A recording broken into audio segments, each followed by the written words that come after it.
everyone. Welcome to the Breaking Moment podcast. My name is Regine Bowe, and I am a social worker who wants to give you hope, encourage you, and help you feel less alone in your healing journey. This podcast is dedicated to helping you heal, learn, and grow to become a better version of yourself. Through education and personal experience, I will discuss topics around mental health and spirituality. So, let's get started on today's episode.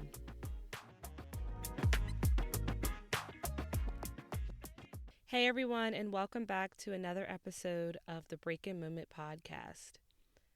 Guys, this is episode 10. So if you're listening, if you've been on this journey for now 10 episodes, I just want to thank you for all your support and taking time out to listen. And I hope that you are learning things. I hope that you are healing, learning, and growing every day. And if you are just starting the journey, welcome. I just can't believe this is episode 10. I'm just super excited and happy. So let's get started. So today we're going to talk about breaking the stigma on mental health. As I mentioned, as it is in my bio for the podcast, but also just as I talked about throughout these last 2 months that I talk about spirituality and mental health. So because of that, I want to talk about the stigma. We got to break the stigma. It's important to break the stigma so that we can get the help we need, so that others can get the help they need. So today we're going to define what mental health is, because you might have heard the term, you might hear people say it, but do you really know what it is? How can you focus on something? How can you fix something? How can you work on something if we don't even know the definition and why it's important, right? So today we're going to talk about what mental health is and why it's important. We're going to go over what a mental illness is and the causes of mental illnesses. We're also going to talk about some stigmas that are associated with mental illness. We're also going to talk about some ways to reduce the stigmas on mental health. And I'm going to go over some statistics, because I think in order for us to sometimes understand a thing, we got to have proof in some way, right? So I'm going to go over some statistics about mental health, and hopefully learning about these statistics will open your eyes, or hopefully open one of your friends' eyes or family members' eyes to either get the help they need or that someone around you will get the help they need. We're going to also go over some steps on how to take care of your mental health, because that's going to be an important part, even if it's just you. We have to realize that when we want to change things, sometimes changing things doesn't mean everyone does it. It starts with us. So if we can break the stigma, the way we speak, if we start to say the right terms and approach mental health the right way, the way we speak and the way we act, someone else might listen and they might start picking up on those behaviors, and then they could break their stigmas with mental health. And then the pattern continues. The more we learn about it, the more we teach others the right way to talk about mental health,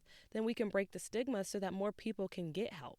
So that's just a little introduction. I'm really excited about this episode because this is big on why I even created the podcast. Yes, I want to help you heal, learn, and grow, but there is so much stigma with mental health. I went through it myself when I wanted to go to therapy, and I just didn't want to go because it was always talked bad about it. It's just looked at as seems like as people's choice, or people are crazy, or people are all these things that are so mean. So I'm very passionate about this episode. I mean, I'm passionate about every episode, but this one can make a big difference. You learning what you need to learn about mental health and teaching it to people around you, and you demonstrating it in your everyday lives might help somebody. So it's big. Like, it takes one step at a time to make a big change, one person at a time. It starts with you. It starts with one person, and then it grows.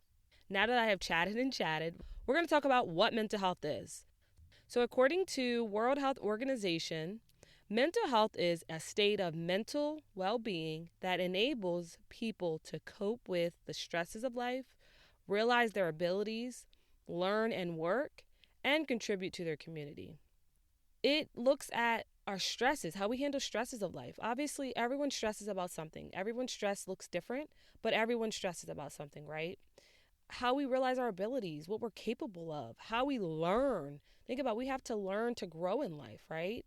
How we work with others, how we work at our jobs, how we work on things, and how we contribute to our community, the people around us, the jobs we're in, our families, communities, right? So it affects everything.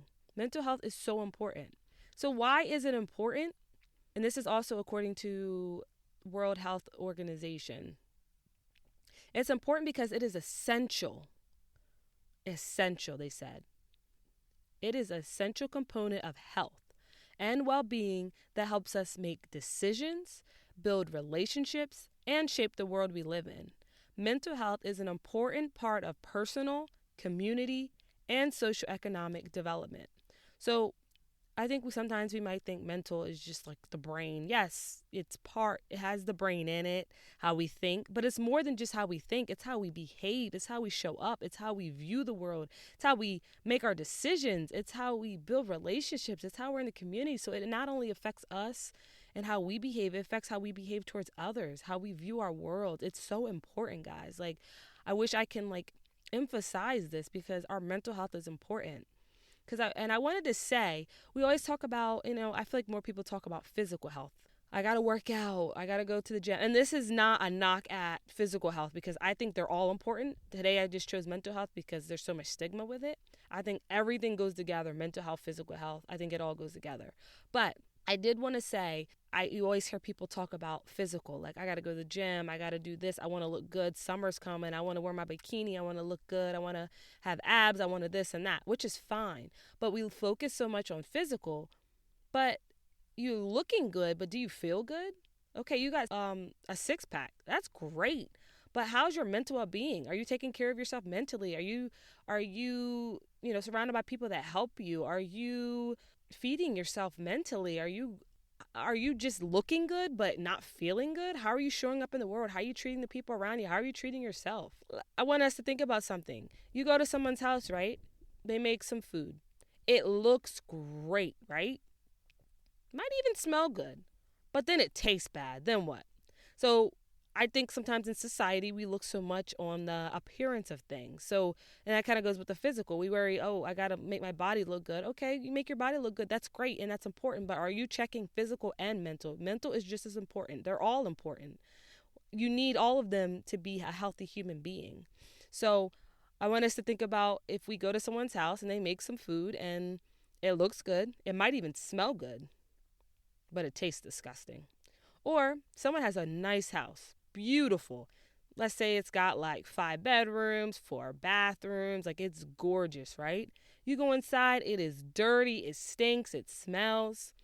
Or someone has a nice car. Someone's got a nice BMW, shiny wheels. They just got it cleaned. It sounds nice. It's fast. So everything externally looks great, but then the inside, it's messy, it stinks, it's nasty, it's got dirt, it's got hair everywhere. Then what? So I use that analogy because I want us to understand that us making sure our physical health is important, but we need to make sure our mental health is straight too.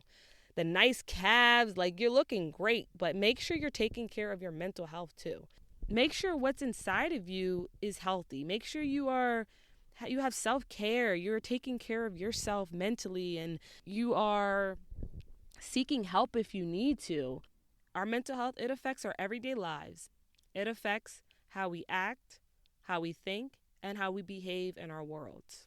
So think about that. How we act at our jobs, how we act at school, how we act around friends, how we act around family, how we act when we're by ourselves, how we act in the house, how we think. What are we thinking about? Are we internalizing every thought? Are we acting on intrusive thoughts? It affects all that. How we behave. It just affects everything.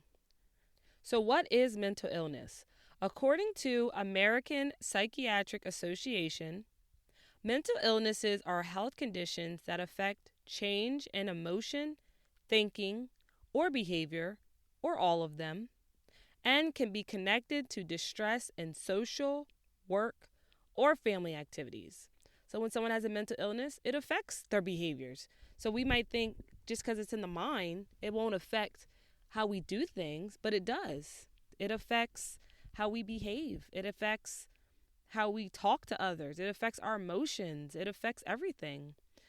So some statistics from the American Psychiatric Association. Nearly 1 in 5 of U.S. adults experience some form of mental illness. 1 in 24 of U.S. adults have a serious mental illness, and 1 in 12 of US adults has a diagnosable substance use disorder. So I'm going to talk a lot about statistics, one, to inform us, because when we are informed about something, then we'll better understand it and we'll understand how important it is and how it affects other people. But another reason is to show that you're not alone. So if you're sitting in your car and you're listening, or you're at home and you're like, my anxiety is so debilitating, my depression is crippling, I have bipolar disorder and people think I'm crazy and I have nobody and I'm isolated, I want you to know you're not alone. You are not alone. Everyone goes through things. And as I'm going to read these statistics, more people struggle with their mental health. More people have mental illnesses than you think. And it's because we don't talk about it that we think we're alone, and we're not alone. You are not alone. So some examples can be anxiety. These are just some examples. There's obviously a lot of mental illnesses. Some examples can be anxiety, depression, schizophrenia, bipolar disorder, personality disorder, OCD, which is obsessive compulsive disorder. So I want to ask you a question. And I'm asking this question because I do remember when I was struggling with my mental health right before I started going to therapy, or started right when I started therapy. I was talking to my sister-in-law who's a nurse, and she was just saying, and she made a great point, and it was like, if someone struggles with high blood pressure, right, people wouldn't shame them because they have high blood pressure. They would just get some blood pressure pills, right, and do what's recommended by the doctor to help them. And I'm thinking about it like, that's true. Like, I feel like stuff like that isn't really shamed, or there's not much stigma with it. Why is mental health different? And when me and her talked about it, I'm like, wow, that's so true. Like, when things are more physical, I feel like it's not as shamed. Like high blood pressure or high cholesterol, like you're going to take pills and stuff to help, lower it, and then hopefully follow what the doctor says. But then it's no big deal. But then the moment someone has a mental health problem, it's like they're crazy, something's wrong with them, they're too much, they're this, they're that. But it's like, what's the difference? I want to ask you, because I had this conversation, and like I said, this was a couple years ago. But so if you had high blood pressure, you would take blood pressure pills, right, to reduce it. Or if you had high cholesterol, you would take something to help lower your cholesterol and hopefully follow what the doctor recommends. So I'm asking you, why is mental health different? Is it because it's invisible? Is it because those are things that people can't really see? It's invisible. Like, sometimes you can't see it. You might see it in someone's behavior, but they don't have something where you can just open their brain up and see. Like, we're not walking down the street like, let me see your mental illness. Like, Is it because it's not talked about? Is it because people are ashamed? And I just want you to sit with that question, because as I'm asking you guys these questions, I'm asking myself, because it's so true. Like, the moment it's blood pressure, cholesterol, stuff like that, it's like, oh, I'm going to go to my doctor, get it checked out. And yes, it's still serious. Don't get me wrong, but I just feel like there's no shame with it. There's no stigmas with it as much as mental health. Just what makes it different? I just want you to think about that question as we go through this, because it shouldn't be different. So if you're struggling mentally, something is off. It could have been, and I'm going to go into the causes, but like, what if you had something really traumatic happen to you? And you're struggling with debilitating anxiety. Like, your anxiety is so bad, but you had something traumatic happen to you. Why would you shame yourself? Why are you going to get upset? Because people don't understand that maybe they didn't see your trauma, right? So it's like, they don't understand what you're going through. And that's not fair. That's not really fair to you, because at the end of the day, so if you need medication to help you with your mental health, if you need medication to help you with the mental illness, that's okay. Think about it as taking the high blood pressure pill. Think about it as taking the cholesterol pill. That is to help you to be healthy. At the end of the day, if you're on medication for your mental illness, or if you're thinking about it, or if you need to go to therapy, it's there to help you so that hopefully it helps you so that you can be balanced, so that you can be healthy. And maybe, who knows, maybe one day you won't always have to be on medication. Who knows, maybe one day you won't always have to go to therapy. But if you still do, that's okay, because it's making you become a better you. It's helping you to be healthy. It's helping you to balance your life. So I just want you to remember that. So some of the causes of mental illness, and this is from webmd.com, biological factors. So biological factors, some examples can be genetics. So that's something that you inherit. It could be brain defects or injuries. Another cause could be the psychological, which is it could be severe trauma, for example, sexual, emotional, physical abuse, neglect, or early losses, losing someone early in life. Another cause could be your environment. So far I'm talking about biological, psychological, environmental, and socioeconomic, but I'm just going in depth so you have some examples of what they are. So environmental could be, a death, a divorce, substance abuse, things changing, changing jobs, changing school, changing places, and social and cultural expectations.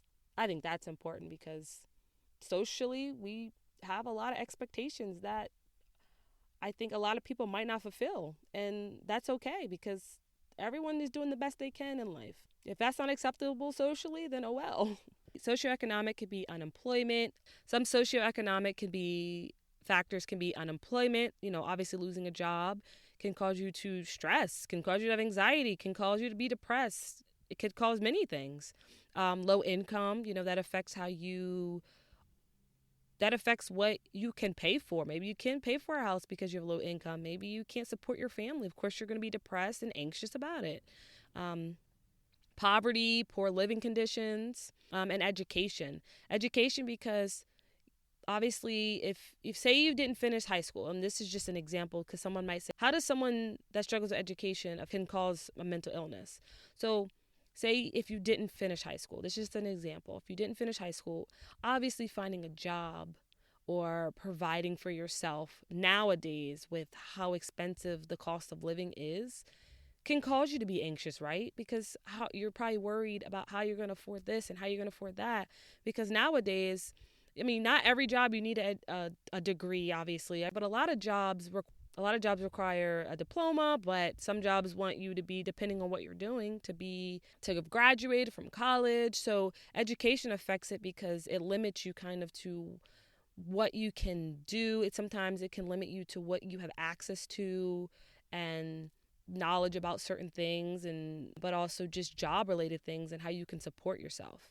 And again, this is not saying that if you don't have your high school degree that you can't be successful or you can't have a life, because I would never want anyone to think that. But I just want to give you an example on how education can affect you. So some stigmas with mental health. So stigmas are inaccurate stereotypes that come from lack of understanding, and it could be from lack of understanding because maybe it's something we've seen on TV, maybe something we've seen on social media, or maybe it's just from the people around us.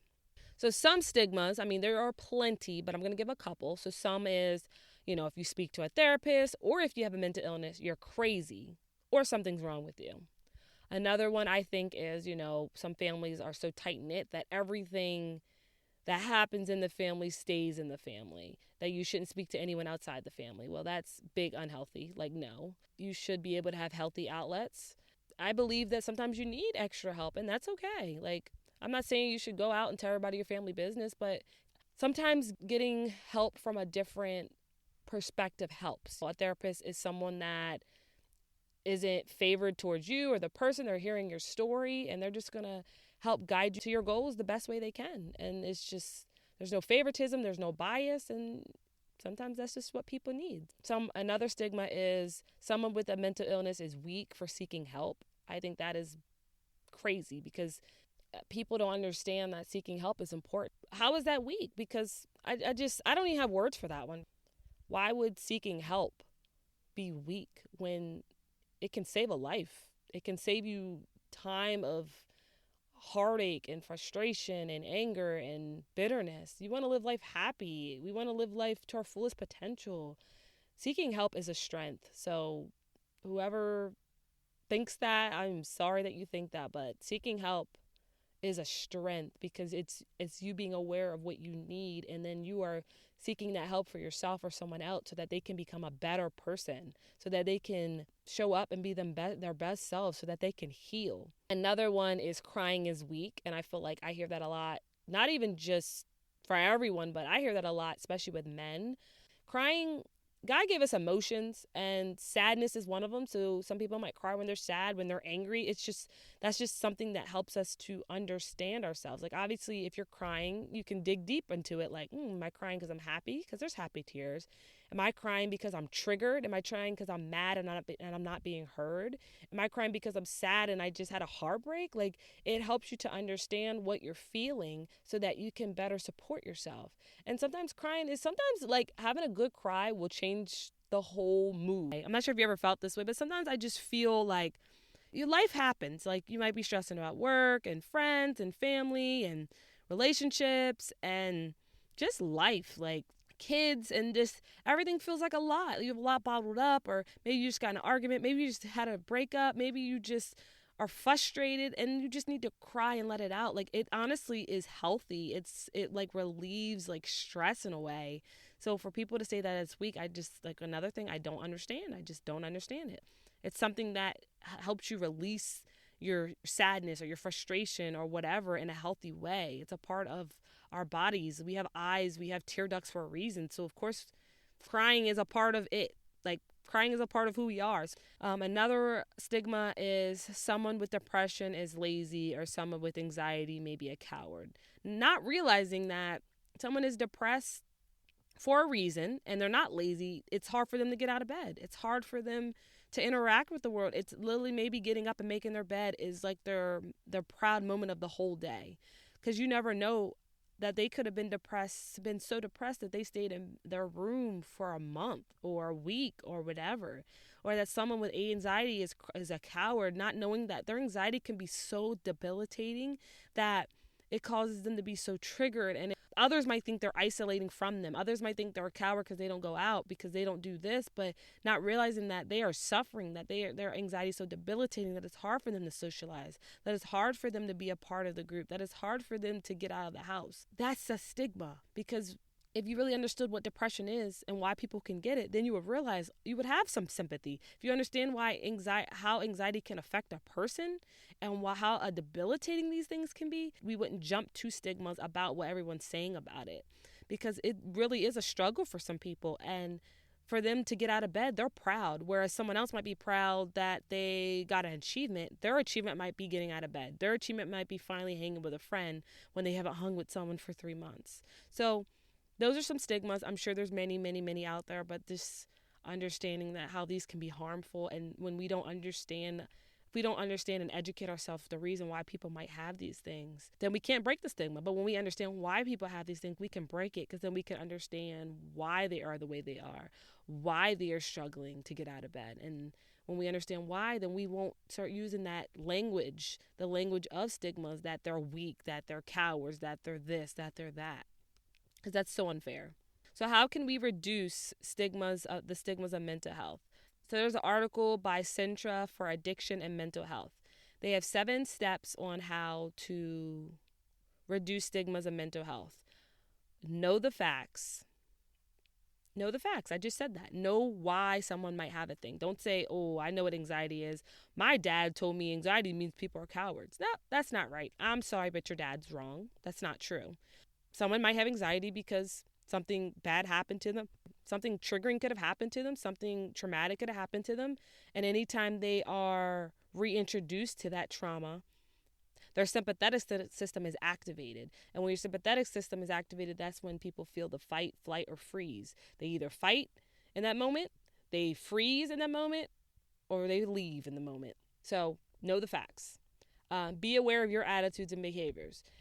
When I help clients, I have to be aware of my biases. I have to be aware of things that I was taught that may be right or wrong, but being aware of your attitudes so that you don't project your beliefs onto someone else. So if you have a friend that has anxiety and you don't want to lose your friend and you want to be there for your friend, yeah, you might not tell her, hey, you're a coward. So you need to be aware of those attitudes and behaviors that you might have learned, and start to know the facts about them, what is really true about anxiety in her situation, so you can better help her. Choose words carefully. This is important. Someone with anxiety, don't say, yo, you're a coward because you can't get up. Someone with depression, yo, you're lazy. You've been in bed for 2 weeks. Get out of bed. No. Choose your words carefully. Educate others. This is important because some people just don't know. If you're in a household that never talked about mental health and pretty much learn the stigmas about mental health, so learn that depression was lazy, anxiety was coward, whatever, and then you taught your children, and then your children taught your children, and no one has been educated about it, then how can we break the stigma? It's important to educate others. When they don't know, educate them. Like, hey, I really have anxiety because of this. I'm not a coward. I got out of bed today. I'm proud because before I couldn't have. Support people. Support them. Support them do what they're going through. Focus on the positives and include everyone. Also, from this article, I did want to share that they stated that mental health stigma prevents 40% of people that struggle with anxiety or depression from seeking medical help. Because there is mental health stigma, there is 40% of people that are struggling with anxiety and depression, and it prevents them from seeking the medical help they need. And this is why little by little we have to break the stigma, because there's so many people that aren't treated. There's so many people that are struggling and are silent. There's so many people that want to take their life, and their life matters. They matter. You matter. I matter. We all matter. It just, that breaks my heart. That's a big percentage of people that are struggling right now and not getting the help they need just because of a stigma, something that isn't true, something that people that maybe aren't as educated and people that didn't learn are just continuously spreading. And that's why it's important to learn. That's why it's important to educate yourself and to understand things so that we can break the stigma. So I talked about some statistics, but this one, now I'm just going to talk about more statistics. I just want you to hear some of these numbers. So according to, I got an article from dbsalliance.org, which is the Depression and Bipolar Support Alliance. So one statistic says people from racial and ethnic minority groups are less likely to receive mental health care. In 2015, among adults with any mental illness, 48% of whites received mental health services, compared with 31% of blacks and Hispanics and 22% of Asians. So that shows you that ethnic minorities and racial groups are less likely to receive mental health care compared to whites. Another statistic, only one out of 3 African Americans who need mental health care receive it. Black people with mental health conditions, especially those with schizophrenia, bipolar disorder, and other psychoses, are more likely to be incarcerated than people of other races. When we don't get the proper diagnoses, then you can't get the proper help you need. So when you don't get the proper help you need, people assume. So then Black people are assumed to be crazy. They're assumed to be this. They're assumed to be that, when they really might just be having debilitating anxiety. They really just might have an unmet need. They might not be able to treat their depression right because they don't know they have it. How can we treat something that we don't know we have? And if we don't know we have it, then we're still going to display those symptoms, but no one's going to be able to help us properly because we don't know we have the mental illness. We're not getting the proper help we need. So then we're just incarcerated. And this one, at me being Black as well, like this frustrates me. It frustrates me to know that there's so many people that just go undiagnosed. It makes me sad and frustrated because I just want us to all get the help we need. And it just sucks that there's so much stigma with it, which causes people not to get the help. Another one is each year, 1 in 5 women in the U.S. has a mental health condition such as depression, PTSD, or an eating disorder. Another statistic, the most common mental health condition in women is depression. Twice as many women experience depression in their lifetime than men.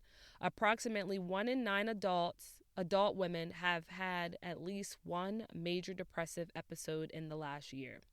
Another statistic, although rates of depression are lower in Blacks, which is 24.6%, and Hispanics, which is 19.6%, than their whites, which is 34.7%, depression in Blacks and Hispanics is likely to be more persistent. And a couple more statistics, and this is from ADAA.org, which is Anxiety and Depression Association of America. Over 6 million men suffer from depression per year, but male depression often goes underdiagnosed. I'm just going to pause right there because I'm throwing a lot at you guys, and just stuff like that breaks my heart, honestly. Another statistic is more than 3 million men in the U.S. have panic disorder, agoraphobia, or any other phobia. 2.3 million Americans are affected by bipolar disorder, and an equal amount of men and women develop the illness. So, like I said, I tell you statistics not to just say, like, oh my gosh, so many people have mental health issues or mental illnesses, um, but to show you that you're not alone and to show you how many people really do suffer, how many people really do go through things, because you're not alone in this journey. And it could be the difference of you speaking up or you being there for that one friend that is going through it, and you learning about this so that you can break the stigma, so that people can get the help they need. People don't feel fearful to say, hey, I'm struggling with anxiety today. People aren't fearful to say I'm going to go to therapy because I need help. It's just so important that we get to that point so that we can help others, so that others can learn. I just want to say this, that when I was going through everything, I just all I can remember was the stigmas. And I'm just saying it because they really are heavy. They really hold weight. And when I was going through everything, one, I didn't have education about it. So I just thought I was crazy, and I thought like my life was over because I was struggling and I didn't know why. I didn't know how to deal with it. I didn't know how to ask for help. And thankfully, I did when I did, because just hearing how people really struggle, it can end a bad way. But when you lean on to people that love you and support you, or people that you don't even know but are going through what you're going through, it could be the biggest difference. And that's why I said another reason why I created this podcast, because one thing that helped me was listening to people that was going through what I was going through, and hearing the hope that they have overcame these things, hearing the hope that when they went to therapy it changed them, or when they worked on themselves it led to this, or that mental health isn't just a bad thing. Like, just hearing it from other people sometimes just makes the biggest difference. And like I said, I'm the first one in my household to go to therapy, so it was very hard for me because I thought something was wrong with me. Like, why is my family okay and I'm not? I thought I was losing my mind. I just thought so many things, and it was just a simple thing that, like, a lot was going on, and I was triggered and things happened. And when I went to therapy and I talked about it and I learned about it, and I obviously learned about it on my own too. Like, I wasn't just going to therapy, but I was doing the work. I was looking stuff up. I was asking questions. I was following people that were going through what I was going through. And I learned one thing. I think that even just helped it all was just learning I wasn't alone. Because like I said, I was the only one in my household. So that made me feel like I was the only one in the world going through it. Then I learned that, oh my God, so many people struggle with anxiety. So many people have struggled with depression. So many people have struggled with these things. So yeah, you just never know what your story will do for someone and how it will help. You never know what you learning about mental health will do for someone. Someone might be struggling right now next to you. Someone you love might be struggling, and you learning the reason, or you learning how you can be there for them, might make the biggest difference in the world. It might save a life. It might save someone from having another panic attack today. It just could mean the world to somebody. So yeah, I just wanted to share that because it's hard. It's extremely hard. I can't even sugarcoat it. It's hard no matter what, but we can change the way mental health is looked at. And when we change the way mental health is looked at, so many more people will get helped, and you will see so many more people that are going through what you're going through. And then when we can create this community, then we will be able to continue to grow and learn from each other, and not bring each other down, and not stop each other from getting the help we need. And that's what it's all about. That's what we need to start doing. And I hope I hope that each day we can slowly get to that goal. To finish our episode, we're going to talk about some steps on how you can start taking care of your mental health. Now that you know that mental health is just as important as physical health, they kind of go hand in hand. You need both to be happy. You don't want the food to smell good and not taste good. You don't want the car to look good, but not to look good on the outside, but not look good on the inside. You don't want the house to be beautiful, big, have the beautiful fence, have a nice yard, and then the inside smell and be stinky and be messy. You don't want that. But you need to make sure your mental health is good too. So some steps are to create a self-care routine. You know what the best self-care routine is? The one that fits you. And I say that because so many people, I think, get caught up in self-care, and it's got to be getting my nails done. It's got to be doing this. Like, no. It's what works for you. So your self-care routine might be different than your friends, than your moms, than your dads, and whoever's. And that's okay. It's for you. And it's something that you want as a routine. So it's something that hopefully you can keep up with daily or weekly. Hopefully it's not something you just do once, because mental health is something that is important, as I stated earlier, and since it's important, it's something that we need to take care of daily. It's something that we use daily. We use our minds daily, right? So we think daily, we act daily, we behave daily. So it's something that hopefully whatever your routine is something that you can manage, that you can do daily. And like I said, yes, you still can add nails in there. Don't get me wrong, because I love getting my nails done. But what's something that you can do daily? So maybe it's journaling. Maybe it's just checking in with yourself. Like, you're so busy that once during the day, you just ask yourself, how am I feeling? And you just, I'm feeling a little anxious today. Like, just addressing that. Like, so what can you do when you're anxious? What can you do when you're mad? Start learning more about yourself and your emotions, and learning why you are the way you are. So you don't just wake up and you're anxious. I stated 4 reasons what could cause it. It could be biological, so it could be something you're born with. It could be, something something traumatic that happened to you. There's usually a reason for our behaviors. There's usually a reason for something that we are going through, even when we don't understand it. So it could be journaling, checking in with yourself. It could be meditation. It could be listening to music. It could be coloring. It could be going for walks. It could be limiting social media. Spending time in nature, taking baths, gratitude journals, getting a good amount of sleep. These are just some examples, but it's important that you create a self-care routine that works for you. Another step, still moving your body, and that can go in your self-care routine, but it's important to still move your body, not only for physical but mental health. Still eating good, that kind of goes with both. That's why I said they're so intertwined.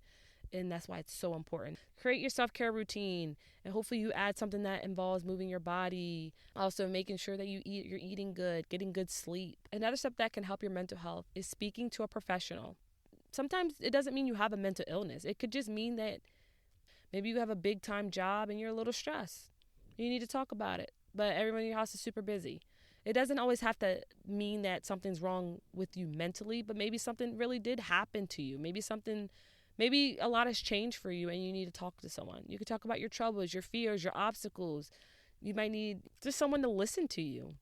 You could speak to a professional, and remember that that's okay if you need to talk to someone. Therapy might be what you need to get through what you're going through. And if you do need medication with it, that's okay. And when you start to shame yourself or you start to have stigma with being on medication or going to therapy for your mental health, I want you to remember those analogies that we talked about, if someone had high cholesterol or high blood pressure, okay, you get on the pills and you do what the doctor says. So what's the difference here?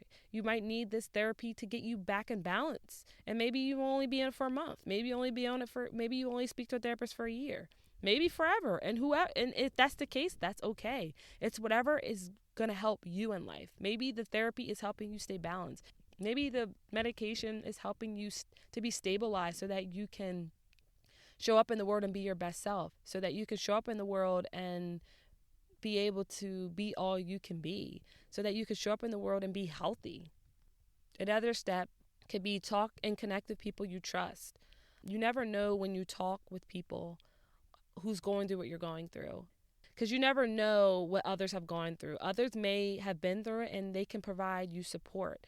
So it could be people that you trust or just people that you connect with, because like I said, sometimes the people that I related to the most wasn't even my family and friends. It was people on social media that was literally talking about their experience with anxiety and depression, and that connected with me, and they gave me hope, and they gave me insight on how to navigate through the anxiety and the depression. They gave me some skills I could learn and some tools I could learn.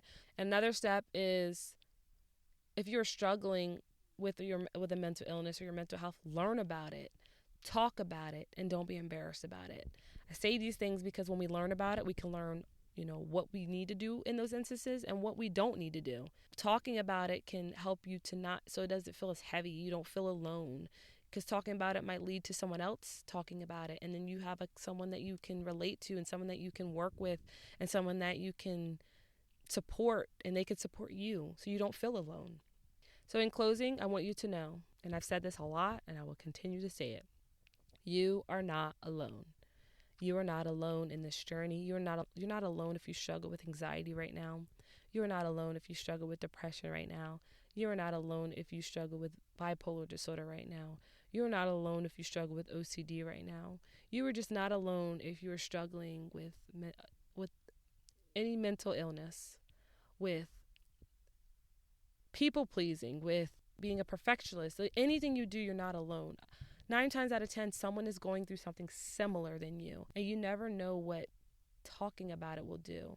I want you to know we all have things we struggle with in life, and I have learned that the more we talk about it, the more we realize we aren't alone. The more we realize we have support, the more we start to realize what's out there to help us. If you are struggling, I want you to start gaining the knowledge about it, whether it's through a podcast, whether it's through books, whether it's through articles, whether it's through a therapist, whether it's through a friend or a family member. And don't be afraid to seek help. You are strong, and I am proud of you because it is not easy. I want to add an exclamation point to that. It's not easy. People struggle. And if you're struggling, you're not alone. There are supports out there to help you right now. I want you to know that I am rooting for you and I am here for you and I love you and God loves you and you will get through this. We will get through this together. All right, guys. I'll talk to you again next week. Bye. Thank you for listening to the Breaking Moment podcast. If this information was helpful, please share it with others. And if you enjoy listening, subscribe to the podcast so you can get the latest episodes. You can listen to the Breaking Moment podcast on Apple Podcasts, Spotify, or wherever you get your podcast. Until then, I will see y'all next week.